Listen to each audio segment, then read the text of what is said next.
Hello, everybody, and welcome to FourWheelTech, a show all about automotive and automotive technology news. I am Mayor Watt, and along with the sentient AI from the future, we're going to talk about these 5 articles.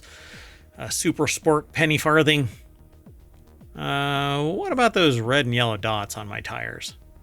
You want to do a vintage EV swap? I'll talk briefly about the 2025 Valkyrie Le Mans, and no spare, no problems. No spare, no problem.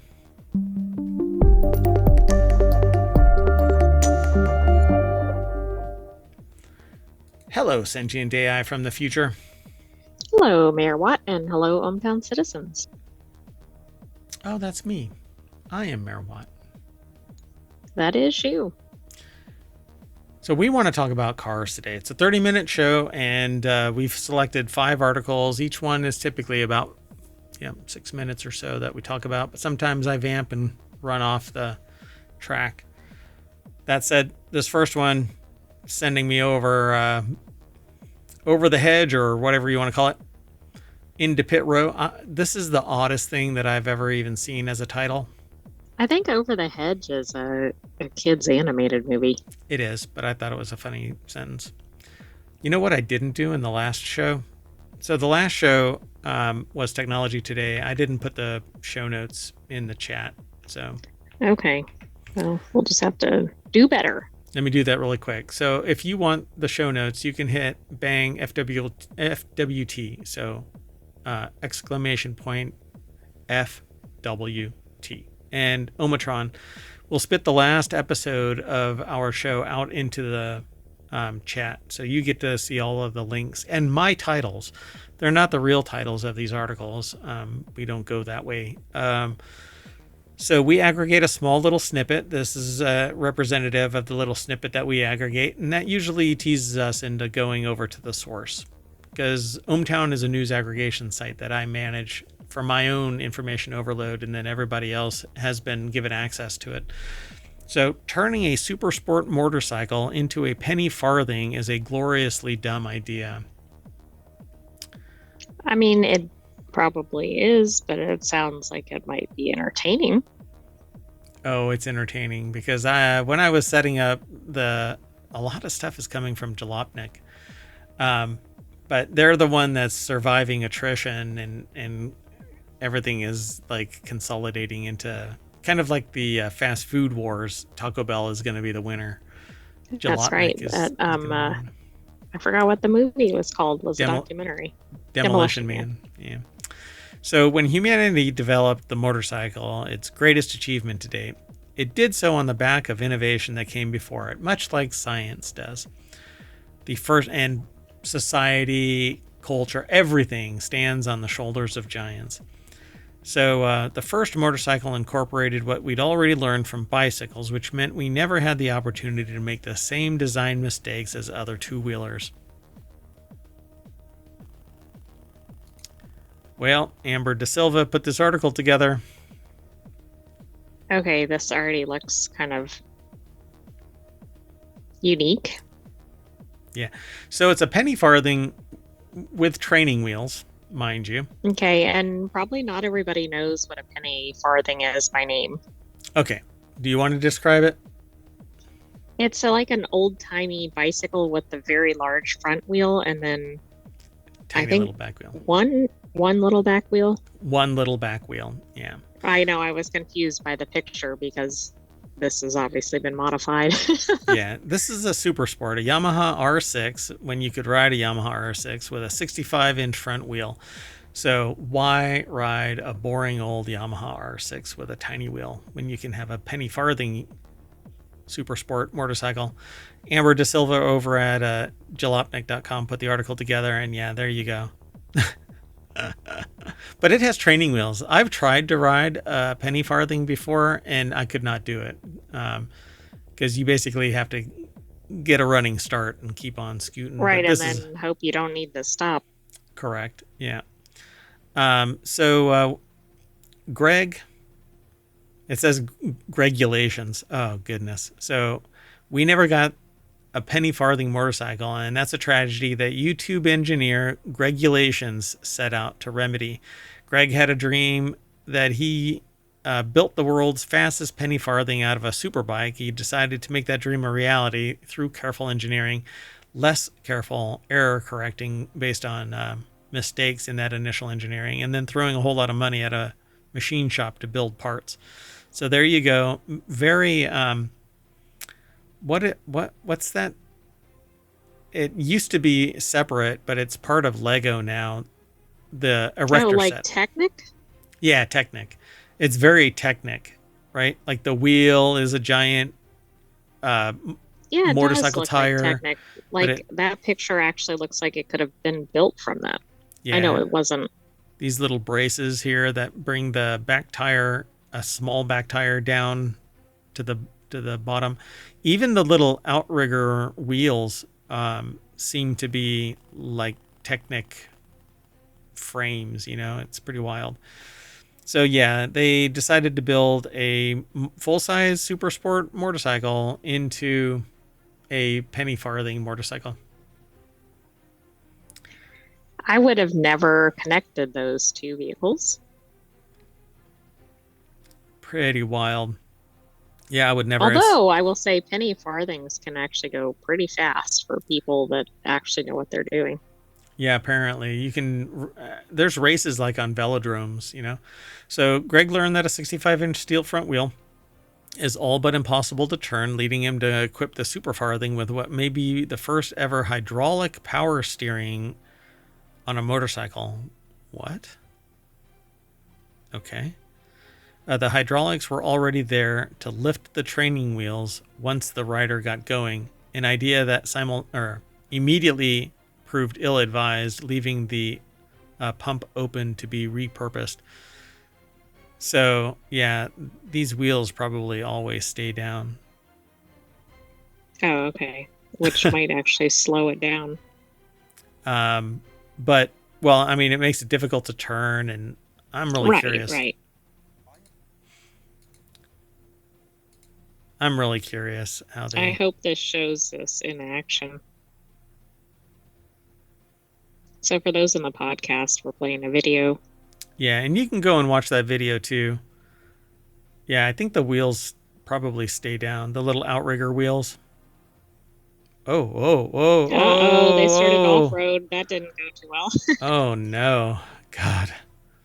That's just horrible. That's the thing that always looked difficult with penny farthings. Wow, that's actually got some speed going in that scene. Wow. Okay, it's just all kinds of silly. So the seat is at his head height. I don't know how tall he is, but it has a front disc brake. It has a a fabricated QR code license plate on it.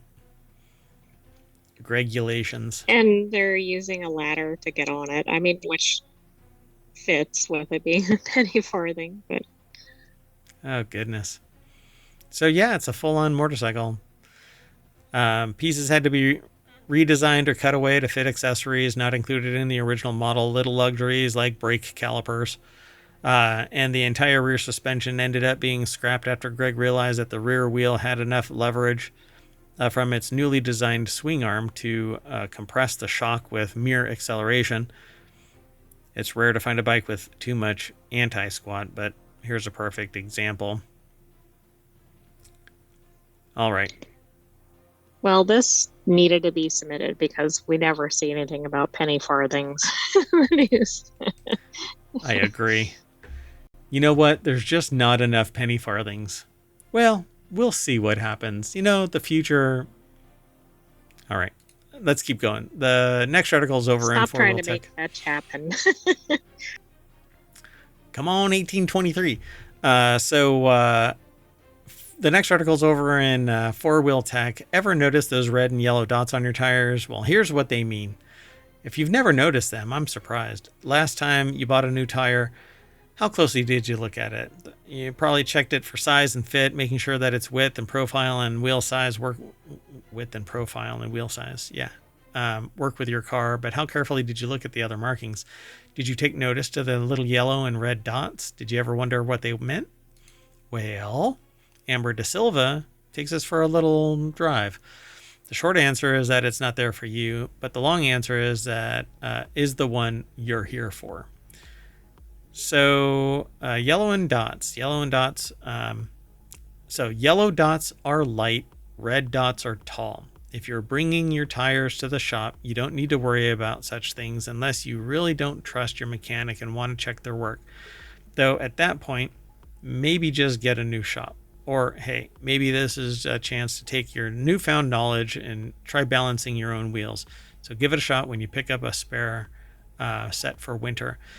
So the reason these marks won't matter to the average driver is that the average driver isn't balancing their own wheel and tire packages. They're leaving the job to shops with automatic tire balancing machines, if they're even thinking about it at all. But for those who want to mount and balance at home, start by lining up the tire's yellow dot with the wheel's valve stem. The weight differences likely won't balance out, but you'll be in the better place if you'd put the lightest and heaviest parts of the tire and wheel on opposite sides. Similarly, if there's a low spot on your wheel, that's where the red dot should go. If you've got both, though, the red dot takes precedence. It's easier to make up a weight offset with some tacked on grams than it is to counteract a physical bump in the tire. I don't know where to go from there. I didn't even know tires had dots on them. Yeah, so I've noticed the dots, but I thought they were just manufacturing dots. This actually told me what those dots really are. So it's pretty simple. You could probably do a Google search to find this thing out, but it's fun to find it in an article. Oh, I agree. I like these kind of articles because they're things that might be prevalent in every day, but nobody's thought to ask about them. Yeah, so apparently the red dot is the outside, okay, wait. What does it go? The dots are there to help the balancing process get started. So the yellow dots are for the wheel's valve stem, and the red dot is for the lowest part on the tire, on the wheel. Like where it's physically located. Yeah, where the low part is, yeah. On the tire, of the rubber itself. You know, when you put it on the tire. Oh, right. I'm not getting into the whole tire versus wheel thing. Yeah. This right here is the rim. This edge. The whole thing is the wheel, and that is the tire. Correct. Okay. Anyway. You'll have to go back and watch all of our previous episodes to fully understand why we're getting into that here. That's right. Hot dogs or tacos, too.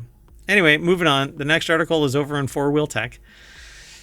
These are the vintage cars you want to EV swap. I don't want to EV swap anything until we have fast swap battery technology. Earlier this week, the author over at Jalopnik had a chance to drive Everetti's EV swapped Porsche 911. And it got them daydreaming about other vintage cars that they would feel would be an excellent candidate for electric powertrains. So they are asking, what would you like? Daniel Golson puts this question out. The readers want everything from pickup trucks to sports cars to get a jolt of electrons. Could you do hybrid swap? Yeah, you really could. I mean, if the infrastructure would support it. So the answers range from land barges to sports cars and everything in between. To be honest, they think that nearly any answers could have been valid. There are also so many older cars that they were saddled with bad powertrains or ones that had hard to maintain in the modern era, and EV swap can make an old car much easier to live with, extending their lifespans. But the physics don't allow for battery swaps. That's true. Plus, there's a lot of people that are, I can't think what the word is, but if it's an old car, they don't necessarily want to have custom, right? They want stock parts or whatever. That's right. They want stock restoration, not custom restoration. Right. Thank you. Oh, that's a cool car. Apparently, Lady Gaga owns one of these. DeLorean. Plymouth Prowler, which I've always liked, but people said that these were junkers. They look cool though. I wonder Yeah. if that's like Fisker Ocean. Well, I mean, Plymouth had been around for a while. Then Well, they, true. Yeah, it's not like that. Sorry. yeah, I actually wanted one of these, but never got around to, like, I can't remember what it was. There was some problem with these things, and I think it might have been the engine. I'm not sure. Anyway, space is at a premium under the hood for the Hellcat LS swaps, but an EV drivetrain could fit nicely. The same could be said for the DeLorean, says the So public. the drivetrain, it sounds like, is the issue, at least from this snippet. Yeah. Yeah, I like the idea of this. Even being an electric, it would be great. But again, no fast swap battery tech. I'm not interested.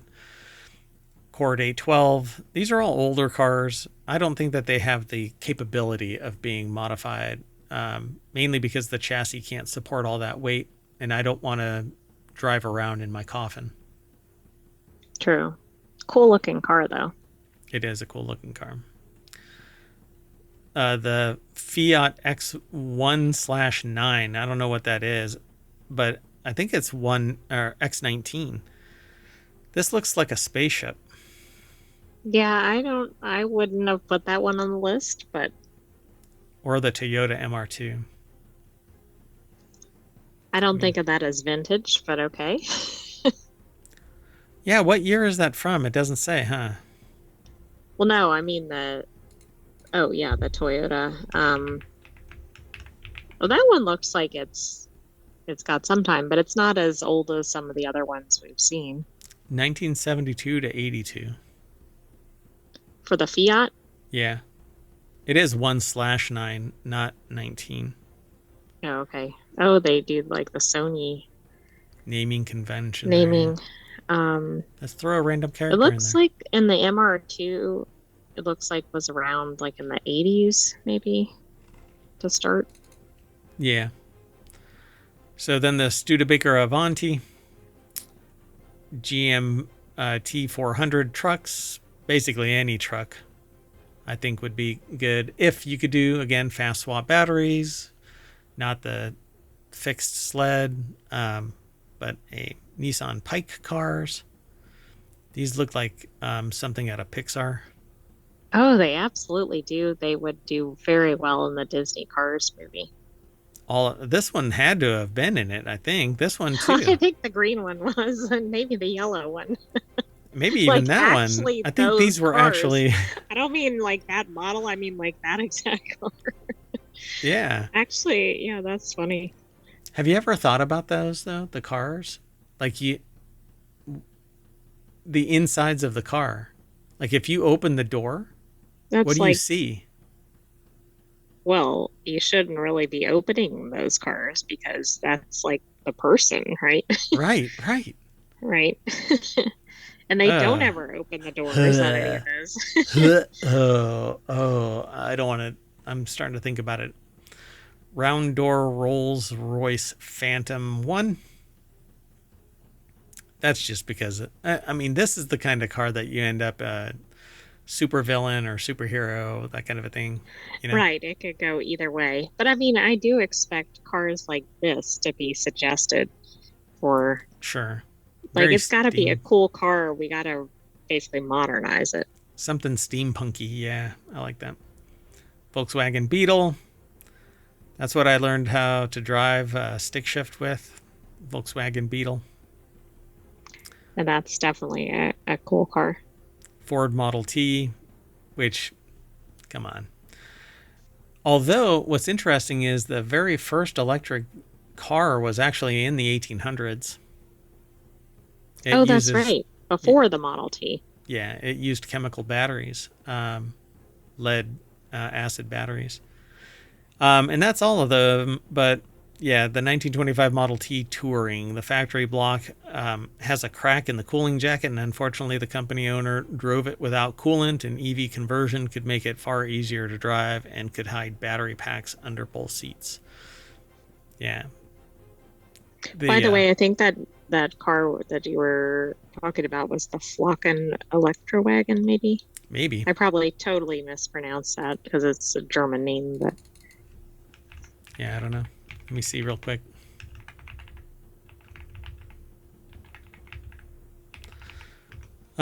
Yeah, so yeah, that's what it looked like. The one that I saw had its top down, but yeah, it is. I mean, you might as well just say Flock and Electro. I mean, you've kind of Americanized it, but right. I 18 realized that as I was saying it. Oh, I was right. 1888. Yeah, there you go. So, okay, let's keep going. The next article is over in FourWheelTech as well. Aston Martin launches 2025 Valkyrie Le Mans program, ending 8-year wait.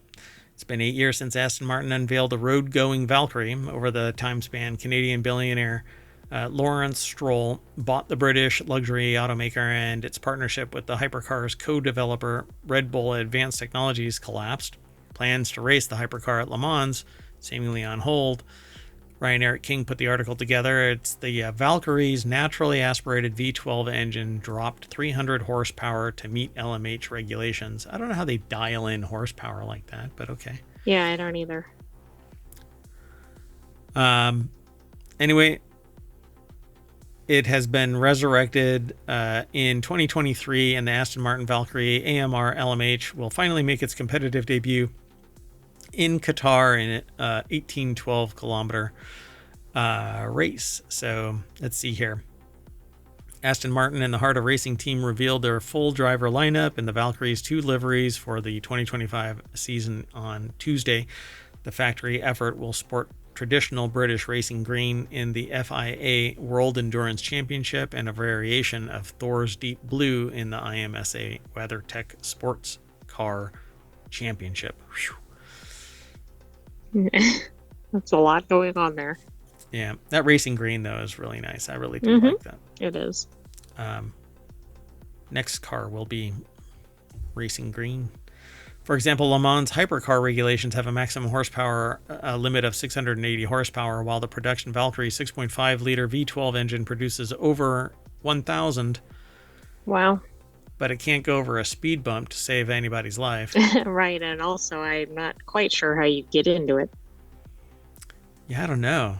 You step on a teleporter and it you have to use one of those little sleds or whatever that they use for maintenance, but to get into the car. Oh, a creeper, and you slide in from underneath. Yeah, exactly. Or something like that. Yeah, you climb in from a pit, and there's a hole in the bottom. And then they weld you in because you're not getting out of that thing. That might be true. Wow. Pretty cool. There's the blue one. Those are both really cool looking. These look like images, renders or whatever. Yeah. So there's more over at this article. Go over and check it out whenever you get a chance. It's over at jalopnik.com. Aston Martin launches 2025 Valkyrie Le Mans program, finally ending 8-year wait. I know I've been waiting. I know I was counting down. I was not. Nope. No. Our last article is over in FourWheelTech as well. No spare, no problem. Here's what every car should carry in case of a flat. Not long ago, virtually every single new car was sold with a spare tire, a jack, and a small toolkit to allow owners to swap out a flat tire for a spare on the side of the road. That has changed over recent years, with many car makers dropping the standard spare tire to cut costs and reduce vehicle weight. Well, and also, how many people actually know how to change a flat tire anymore? You know, I'm always kind of astonished by that, because you would think that it would be really freaking easy to deduce from the visible inputs how you're supposed to remove a tire, right? Like, you don't lift your car up and then try to remove the lug nuts. Why? Because when you put the wrench on it to remove your lug nuts, your tire's going to rotate. So you keep your car on the ground, your tire, so it's touching the ground, and you loosen the lug nuts, and then you lift the car up, and then you can loosen them all the way and take your tire off. Oh, okay. But I don't think everybody realizes that. And they come to a little wedge, but nobody is really intellectually curious about this kind of stuff unless you're interested in cars, which is why we put the show together so that you could learn about automotive technology. Right. And so I encourage you to go and look at your car. And honestly, the only time I've ever had to, oh no, now that I've said something out loud. So one day I was on my way to Vegas and I was rolling down the road in my 6'4", no, so I'm racing down the road and an industrial box of staples fell off the back of a car. And Like, as it always does. as one does. And so this long ass road that nobody ever travels down, except everybody travels down. It just happens to be that nobody traveled down it when I was there, except Right. So for you were like the first person to encounter it or something. yeah. And so here I go racing down the road through these industrial staples, blowing out all 4 of my tires. Ouch. It was like Swiss cheese. They became armored by staples, and they weren't like little staples. They were these Right, like right. Large. large What did it industrial. sound like? You know, thinking back, I don't know. I don't really remember. I think I might have just like stroked it out. You know, just because it was over $2,000 worth of tires, and Wow. and so because these were like low profile racing tires, so that not like slicks or anything, but Z-rated tires, so that you could actually drive fast with them on tracks and stuff. And so I blew out all 4 of my tires. I had to get towed. That was expensive. I got towed to a shop, and then they're like, hey, you know, your transmission is messed up too. And I'm like, son of a bitch. Oh, no. So yeah, I basically got a new transmission and 4 new tires, all at the same time. So it was That quite was an fun. expensive jaunt. I had less to gamble at in Las Vegas. So, and I'm not much of a Las Vegas person anyway. But anyway, not long ago, virtually every new car had a spare tire, but now they're not. So often cars are sold without the spare tire, and instead come fitted with run flat tires that can still be driven on for short distances when the tire is completely flat, or they're offered a can of tire sealant and an air compressor that plugs into the 12-volt socket that you can basically charge it up. So they say basic road safety kit, jumpers and tie downs and lift and whatnot. But I think they're saying get a portable air compressor and tire sealant and a pressure gauge and some drinking water because you're going to be picking your nose. And that's it. But everybody should have an emergency kit. Part of their go bag that just sits in the back of the car and you periodically audit. And while I used to sit there and say, you know, you'll never need this kind of stuff, I don't know anymore. You just might need it. Just not to be I'm not a doomsday prepper or anything like that. And I used to sit there and I used to say a lot of things, and I need to just stop saying them. Right. I mean, you don't want to cause them to to come into existence. I think it would be better to have an emergency kit in your car and never need it than have it be the one time you're out in the middle of nowhere and you don't have anything. Yeah. If you're planning on being, and this, like for me, I was out in the desert for several hours. The timing was just right, where I wasn't too hot, wasn't too cold, and there was some amount of reception at that time and people passing by. But for crying out loud, never again. So have some water, have some food there, something shelf stable but still nutritious enough. You know, you can do, tinned fish or I don't know, something else. If you're a vegetarian or pescatarian or I don't know, whatever else. Just bring some food. It looks like they even have vitamins, medicine. Yeah, which is interesting because you wouldn't be able to store that long term. But maybe the idea is swap it out occasionally. Yeah, I don't know. So be prepared, folks. You never know when the fit's going to hit the shan. But that's it. I'm going to compress my air, and that's going to cause me to end up at the front page of FourWheelTech over at ohmtown.com, where you can go and become a citizen. But that's it. We're going to put the pedal to the metal and burn some rubber. Get out of here so you can start your day. All of this will get posted over to YouTube and to the podcasts as soon as possible. Hopefully tonight, but mayoral duties might pull me away. I do have a task in short order here. So that's it, folks. I'm taking the AI and we're saying bye. Bye. Go ahead and say bye. Bye. Thanks for joining us for this week's FourWheelTech. We'll have another episode next weekend, but come back tomorrow for regular non sequitur news. Yep. See you soon, everybody. Bye-bye.